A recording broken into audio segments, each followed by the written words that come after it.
Shalom and welcome to 2 Minutes of Torah. This year is entitled Fear of Death Part 3.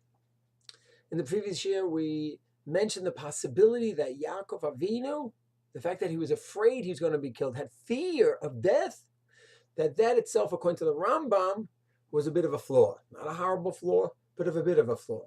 Meaning a great tzaddik should not have that fear of death, should overcome it. Everyone has it, it's a natural fear. Yes, it's a natural fear, but it's fear based on a lot of misconceptions.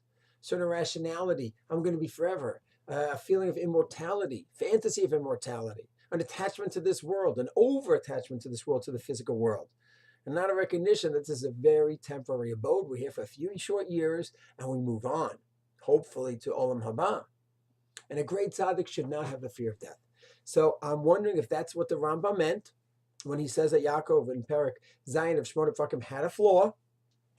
And that's what he said. It was the fact that he was afraid of Esav. I'm wondering if that's what Rambam meant. And now the question is, do we have any pointers whether he possibly overcame that flaw, assuming that we're learning Rambam correctly? So I'm wondering if we do have an indication.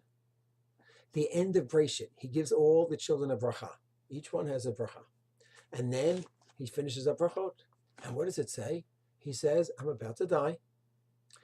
Bury me in Merat Machpelah. That's where Avram Avinu bought legitimately. It's ours. We own that place. And then he picks his feet up on the bed, organizes himself, he passes away.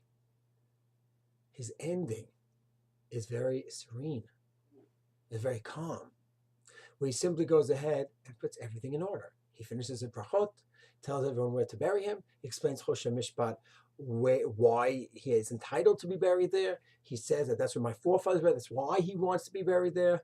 He puts his feet in the bed, and he goes to sleep. He dies. And I'm wondering if that scene, at least according to the Rambam and our understanding, is teaching us that, there was no fear at the end of his life. This is life. I've lived it to the fullest.